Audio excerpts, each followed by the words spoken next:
Bismillah, kaum muslimin yang dimuliakan Allah Subhanahu wa taala, yang mendidik anak adalah merupakan kewajiban kedua orang tua dan tidak mungkin mendidik anak dititipkan kepada orang.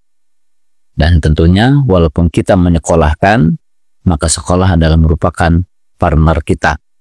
Karena memang kita yang diperintahkan untuk mendidik anak kita. Allah Ta'ala berfirman, "Ya ayyuhalladzina amanu qu anfusakum wa ahlikum nara." Kita memang wajib berharap dan wajib berusaha untuk menjadikan anak kita menjadi anak yang soleh soleha.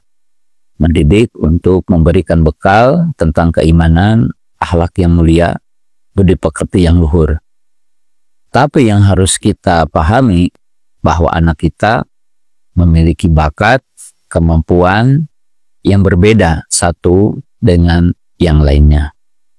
Oleh sebab itu, salah satu bentuk pendidikan yang harus kita pahami adalah memahami tentang bakat anak kita, kemampuan anak kita. Karena memang Allah Subhanahu wa taala telah menciptakan manusia tentunya berbeda-beda tentang bakat-bakatnya yang mungkin dia akan menjadi sesuatu nantinya dan memiliki kemampuan-kemampuan yang berbeda.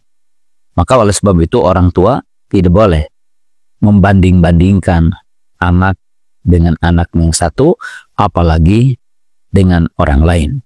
Ya, seperti mungkin kita sering orang tua mengatakan ketika temannya punya hafalan sekian, punya kemampuan seperti mungkin hebat, kemudian orang tua mengatakan begini, "Lihat tuh, teman kamu hafalannya sekian. Lihat tuh, nilai teman kamu begitu hebat." Tapi semestinya orang tua ketika dia melihat ya orang lain mungkin maju dan sebagainya dan memiliki mungkin kecerdasan yang lebih, kemampuan yang berbeda, maka mestinya orang tua ya memahami tiga hal. Yang pertama, orang tua mesti mengecek bakat-bakat anaknya. Yang kedua, mesti mengecek tentang kemampuannya, mesti mengecek tentang minatnya. Yang kedua, kalaupun kita ingin memberikan motivasi agar anak kita itu meningkat, sebuah contoh, ketika teman anak kita memiliki hafalan 10 juz dan anak kita baru 5 juz, maka orang tua mengatakannya begini, "Nak, kamu sekarang alhamdulillah udah hafal 5 juz. Bisa nggak ditambah lagi hafalannya?" Dan orang tua tidak boleh mengatakan, "Lihat teman kamu udah 10 juz. Oh, kamu cuma 5 juz." Maka itu adalah merupakan ya salah satu tindakan yang sesungguhnya menjatuhkan minat dan bakat anak, bahkan menjatuhkan tentang harapan anak. Dan itu tidak boleh bagi orang tua membandingkan anak dengan orang lain. Karena dimungkinkan anak kita ada kelemahan dari satu sisi, dan orang tua harus bisa mengecek kelebihannya. Karena memang Allah Subhanahu wa taala menciptakan berbeda-beda kemampuan, minat dan bakatnya, dan mungkin setiap mukmin juga nanti akan berkontribusi untuk Islam setelah dia memiliki keimanan, memiliki akhlak yang mulia, dasar keimanan, maka orang mukmin akan berbeda-beda berkontribusi untuk Islam.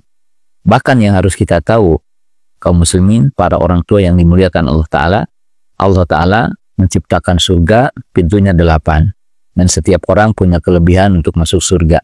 Dan sebab masuk surga pun begitu banyak. Setelah memiliki nilai iman, nilai ketakwaan, maka orang mukmin akan berbeda tingkatan masuk surga tergantung amalnya.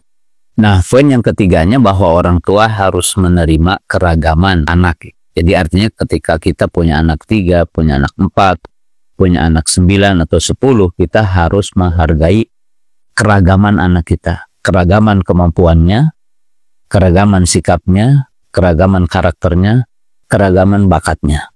Dan orang tua harus bisa mengeksplor. Apa itu mengeksplor? Menderek untuk meningkatkan bakat-bakat yang dimiliki anak. Nah, kemampuannya bisa dimotivasi agar dia meningkat tentang kemampuannya. Tapi jangan sekali-kali kita untuk membandingkan satu dengan yang lainnya tentang kemampuannya. Kemudian kita juga tidak boleh membanding-bandingkan tentang bakat satu dengan yang lainnya. Karena seorang itu akan mandiri dirinya. Maka dalam istilah dunia pendidikan, ada yang dinamakan learning to know, belajar untuk belajar, untuk tahu. Learning to do, belajar untuk bisa melakukan. Nah, ada poin yang ketiga yang dinamakan learning to be, belajar untuk jadi pribadi. Dalam arti setiap orang akan sukses dengan kemampuan-kemampuan yang berbeda. Dan dia juga akan mengekspresikan dirinya dengan kemampuan-kemampuan yang berbeda. Dan jangan lupa ada poin yang keempat, bahwa dengan kemampuan yang berbeda itu sesungguhnya learning to live together, di mana orang akan berkolaborasi dan saling tolong-menolong dan saling menampakkan kemampuan satu dengan yang lainnya, dan itu akan saling membutuhkan. Itulah ketika kita memahami perbedaan, kemampuan, bakat, minat, dan keahlian, sehingga akan terasa manusia itu saling memberi manfaat satu dengan yang lainnya. Demikian yang harus dipahami oleh kedua orang tua.